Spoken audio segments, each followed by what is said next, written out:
the Father, the Son, and the Holy Toast. Item number SCP-3305.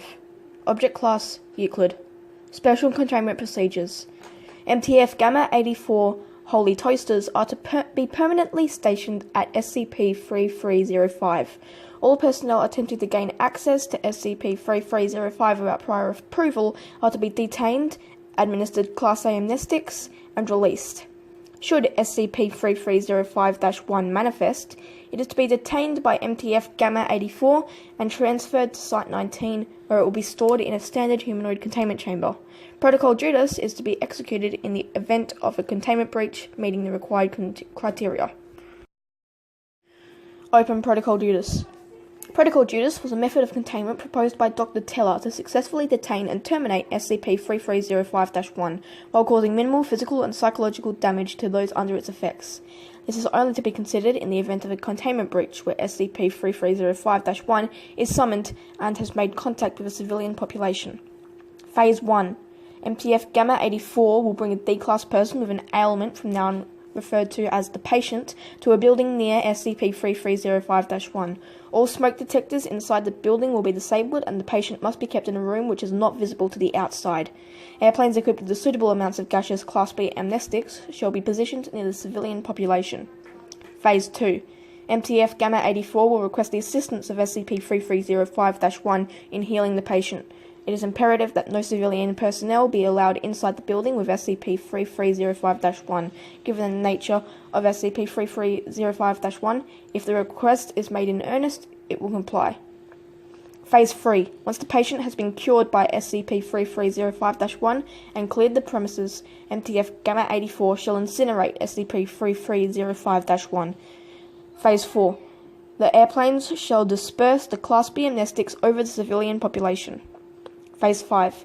MTF Gamma-84 is to perform a survey of the civilian population to identify individuals who retain memories of SCP-3305-1 and administer Class B amnestics as needed.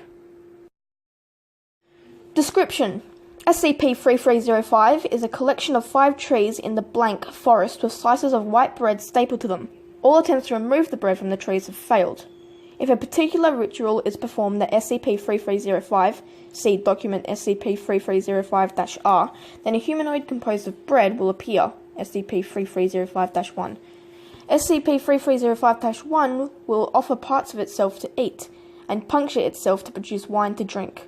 This bread and wine have restorative properties, as individuals who have consumed them report being cured of all physical and mental illnesses. All individuals who consume part of SCP-3305-1 worship it, as well as bread in general. The form of this worship varies highly between individuals. Similarities between this effect and those observed in SCP-3250 and SCP-2867 are under investigation. While amnestics can successfully erase memories of interaction with SCP-3305-1, subjects under SCP-3305-1's effects still believe in the existence of SCP-3305-1 and will continue to worship bread. Only after SCP-3305-1 has been terminated do amnestics become effective at erasing all memories regarding SCP-3305-1. Additional documents. Open SCP-3305-R.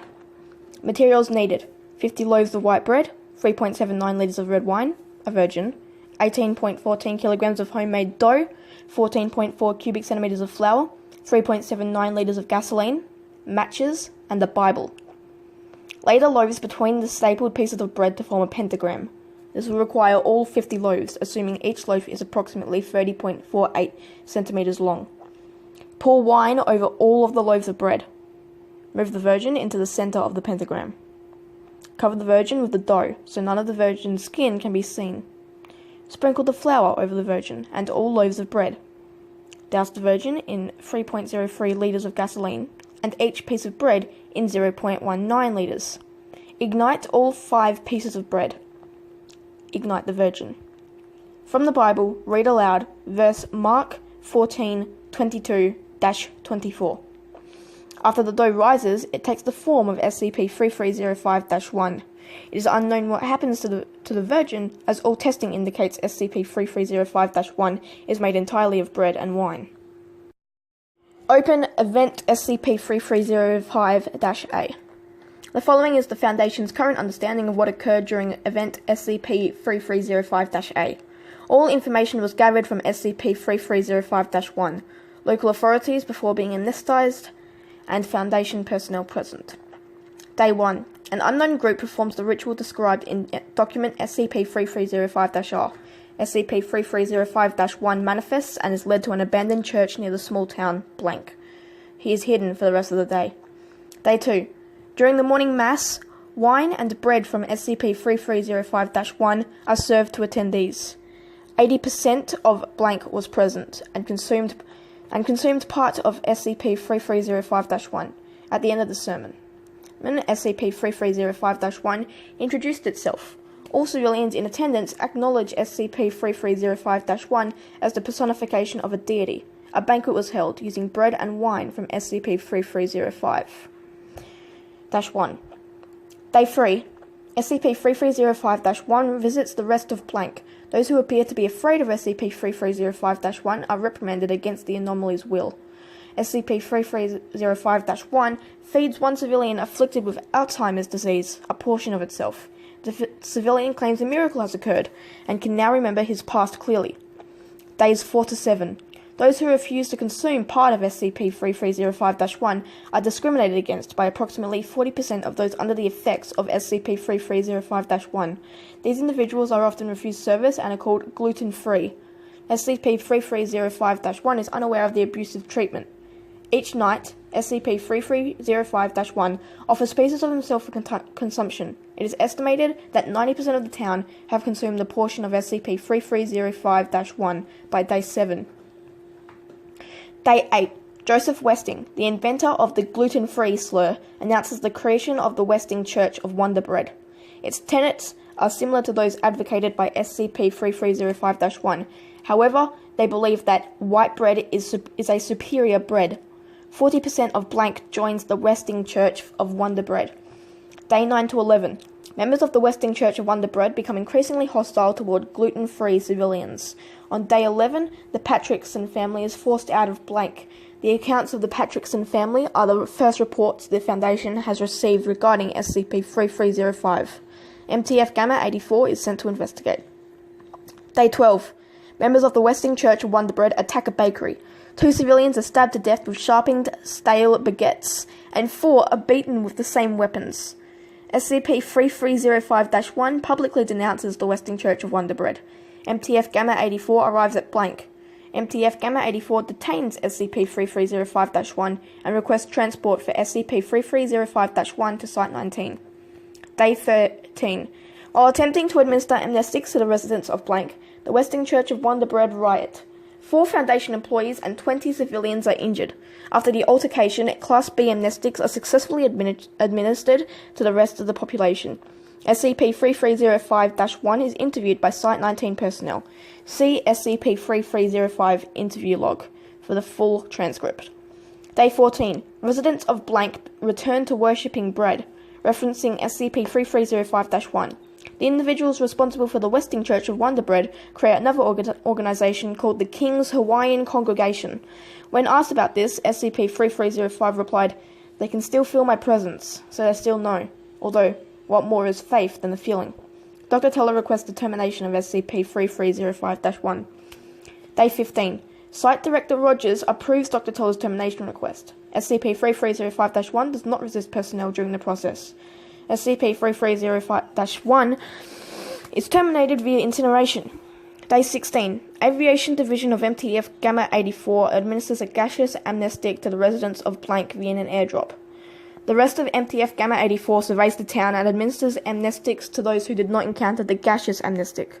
All memories of SCP-3305-1 are erased, and all evidence that SCP-3305 exists is confiscated. MTF Gamma-84 is assigned to monitor SCP-3305.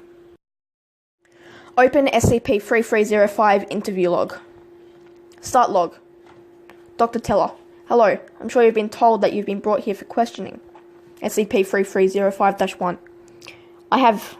There is nothing for me to hide. Dr. Teller. Well, it's good to know you don't feel uncomfortable. Can you tell me where you come from? SCP-3305-1. I come from the Great Bakery. I returned to once again enlighten men and women in the ways of the baker, and to let them feast upon my body. Dr. Teller. Returned? When were you here last? SCP-3305-1. I know not the passage of time between my last appearance and now. I can say for certain that massive bounds in culture and technology have taken place. I am quite impressed. Dr. Teller. Fair enough. What happened to you during your last appearance? SCP-3305-1. I attempted to do the same as I did these past weeks. I brought bread, and urged people to break it with one another. The only difference was that back then, bread and wine was scarce, so I was considered a blessing and a miracle. Dr. Teller. Do you not consider yourself those things? SCP-3305-1. No. I'm just a humble butter knife, spreading the words of the baker. Dr. Teller. Do you feel pain when you tear off pieces of yourself? SCP-3305-1. I do, but I have grown used to it. I have suffered for the masses in other terrible ways. Giving away my blood and flesh to feed the hungry is but a prick in comparison. Speaking of which, I believe I have not offered you any. SCP-3305-1 removes a small piece of bread from its arm and offers it to Dr. Teller. Dr. Teller. Thank you, but I ate earlier, so I'm not hungry. SCP-3305-1. Very well. Dr. Teller. Are you aware of the actions of a group called the Westing Church of Wonder Bread? They were responsible for an attack on a bakery in town for selling, and I quote, whole grain, the heathen's bread. SCP-3305-1. I have. Dr. Teller. Have you spoken to this group at all? SCP-3305-1. Not directly, but I should have. I do not condone their message. Wonder Bread is terribly bland. I much prefer Pepperidge Farm. End log.